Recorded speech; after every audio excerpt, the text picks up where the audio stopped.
Assalamualaikum Milanisti, bagaimana kabarnya? Semoga baik-baik aja ya. Kunjungi website kita di maksimalmilan.blogspot.com. Jangan lupa subscribe dan nyalakan lonceng notifikasi untuk terus mendapatkan berita terbaru seputar AC Milan, khusus Milanisti.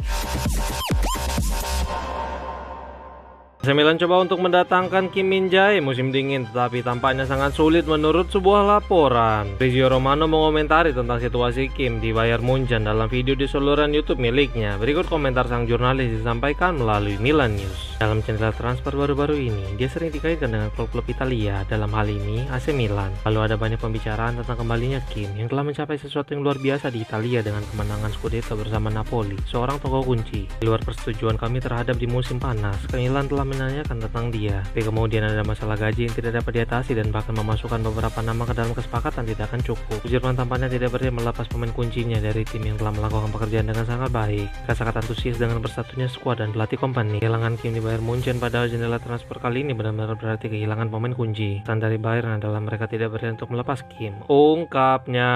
Florian Plettenberg dari Sky DA juga melaporkan bahwa beberapa klub tertarik kepada pemain Korea Selatan itu dan salah satunya adalah Fenerbahce sebagai tim yang paling berminat. Namun pemain 29 tahun itu telah menolak semua tawaran yang masuk dan bertekad untuk bertahan di Bayern Munchen. Mike Maignan sekarang telah terbuka untuk memperpanjang masa baktinya di AC Milan menurut sebuah laporan. Milan News mengutip Corriere dello Sport yang melaporkan bahwa beberapa hari ke depan akan menjadi sangat krusial bagi masa depan Maignan di San Siro. Prancis itu sekarang lebih terbuka untuk memperpanjang kontraknya setelah beberapa bulan lalu tampaknya lebih dekat menuju ke pintu keluar klub. Klub akan melakukan pertemuan dengan agen sang pemain demi membahas semua detail terkait keuangan. Tawaran dari manajemen adalah 5 juta euro bersih per tahun ditambah 2 juta euro dalam bentuk bonus yang akan mengikatnya hingga tahun 2030. Sekarang diskusi telah kembali berjalan dan harapannya kesepakatan akan segera tercapai. Masih belum ada solusi pasti karena permasalahannya masih sangat rumit. Tapi tawaran Rossoneri yang sangat signifikan tampaknya akan menjadi kunci dalam negosiasi ini. Terlebih nanti dia akan menjadi pemain dengan gaji tertinggi di klub bersama Rafael Leao.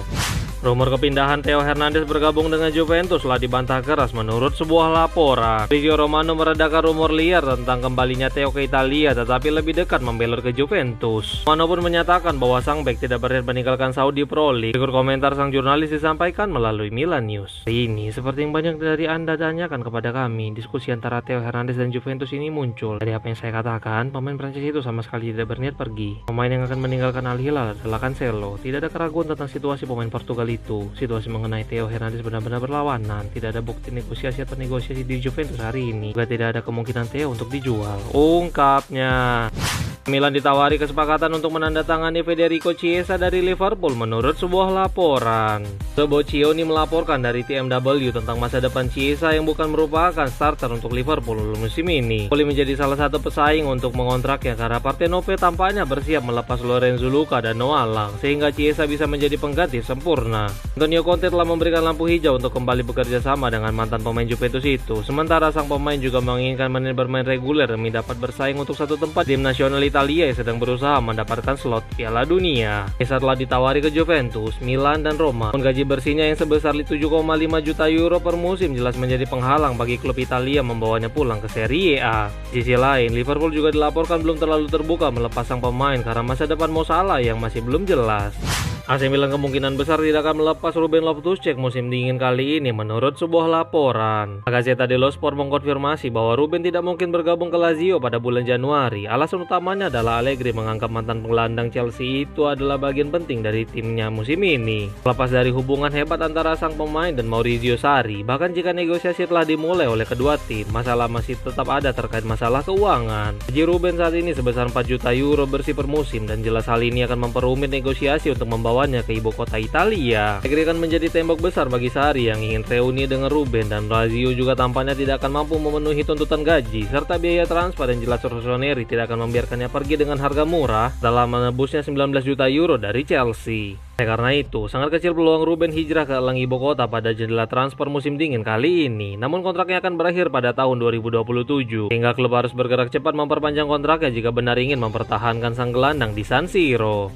AC Milan terus mencoba mendatangkan Sidiki Sherifi dari Angers, tetapi sekarang ada pesaing serius menurut sebuah laporan. Rio Rossonera mengutip Nicolo Schira yang melaporkan dari Tuttosport yang mengklaim bahwa manajemen Milan meningkatkan tekanan untuk bakat milik Angers. Para pencari bakat telah berulang kali menonton secara langsung pertandingan sang penyerang dan mereka sangat menyukai kualitas sang pemain. Sherifi telah menjadi salah satu top talent di Ligue 1 dengan mencetak 4 gol atas namanya di usia yang baru saja menginjak 19 tahun. Beberapa klub Bundesliga telah mengarahkan pandangan mereka padanya, meskipun Milan juga sangat tertarik kepada pemain muda tersebut. Rombongan striker dan manajemen Milan telah melakukan pertemuan pada pertengahan Desember lalu. Selama pertemuan tersebut, direktur kembali menegaskan minat mereka bahwa mereka memiliki niat untuk membuat kesepakatan untuk sang pemain pada musim panas mendatang. AC Milan siap tampung bek Belanda yang terpinggirkan milik Manchester City ini menurut sebuah laporan. Mercato.com melaporkan bahwa Nathan Ake adalah salah satu pilihan untuk lini belakang yang bisa dimanfaatkan di Diavolo, seperti apa yang dilakukan Inter pada transfer Manuel Akanji dari Manchester City pada musim panas lalu. Asal Belanda itu baru-baru ini berbicara dengan pelatih Belanda yaitu Ronald Koeman. Pelatih menjelaskan bahwa Ake membutuhkan menit bermain yang lebih banyak agar dapat dipanggil untuk Piala Dunia. Ini tidak lepas dari situasi rumit Ake saat ini, yang mana pada pertandingan terakhir dia hanya mencatatkan 9 menit di atas lapangan karena mengalami keseleo pada lututnya. Ini adalah masalah fisik terbaru sang bek dari sekian banyak masalah fisik lainnya yang mempengaruhi kondisinya secara signifikan selama bertahun-tahun. Dalam sebuah wawancara dengan Manchester Evening News beberapa waktu yang lalu, Ake bahkan menegaskan bahwa dia menginginkan waktu bermain yang cukup di paruh kedua musim ini demi tempat di Piala Dunia. Ake saat ini masih terikat kontrak hingga 2027 dengan City dengan penghasilan bersih mencapai 5,4 juta euro bersih per tahun. Rossoneri gagal mendaratkan Kim Min-jae dari Bayern Munchen, maka Ake bisa menjadi pengganti potensial bagi bek Korea Selatan itu. Christopher Nkunku kembali berlatih secara individu dan diragukan tampil melawan Genoa menurut sebuah laporan. News melaporkan bahwa Christopher Nkunku sekali lagi melanjutkan latihan individu karena masalah pergelangan kaki memaksanya melewatkan pertandingan tandang melawan Cagliari. Kondisinya akan kembali dievaluasi oleh staf medis dan saat ini dia sangat diragukan dapat tampil untuk pertandingan melawan Genoa. Ini jelas merupakan pukulan bagi pemain Prancis itu yang terpaksa absen setelah sebelumnya mencetak 2 gol pertamanya di Serie A dalam kemenangan 3-0 melawan Hellas Verona. Selain itu, ini juga akan menjadi kerugian tersendiri bagi Massimiliano Allegri karena tampaknya Rafael Leao dan Christian Pulisic belum fit 100%. Luar lapangan, rumor kepergian Nkunku ke Turki setelah 6 bulan lalu baru bergabung dengan AC Milan dengan biaya transfer 37 juta euro dari Chelsea tampaknya sekarang telah memudar. Hal ini tidak lepas dari Fenerbahce yang tidak mau memenuhi tuntutan biaya transfer yang diminta Rossoneri dan keinginan kuat sang pemain untuk bertahan di San Siro. Meskipun musim 2025-26 baru saja berjalan setengahnya, tetapi jersey AC Milan musim depan terus mendapatkan bocoran. Sekarang kembali muncul bocoran terbaru tentang seragam tandang Diavolo musim 2026-27. The Headlines melaporkan bahwa seragam tersebut akan tetap menggunakan warna dasar putih seperti biasanya, tetapi diwarnai dengan aksen emas dan hitam. Selain itu, juga akan ada karangan bunga laurel di sekitar logo klub untuk memperingati ulang tahun klub dan ulang tahun ke-100 tahun Stadion San Siro. Warna dasar putih sekarang menjadi tren umum dalam seragam Milan, tapi aksen emas dan hitam telah dipilih Puma dengan harapan menciptakan tampilan yang lebih canggih dan premium. Akan menjadi pertama kalinya sejak musim 2016-2017 bahwa seragam tandang Rossoneri akan kembali menggunakan sentuhan emas. Pada musim 2016-2017 lalu, Adidas selaku aparel melakukan hal yang sama dengan jersey dan hal itu diterima baik oleh para penggemar.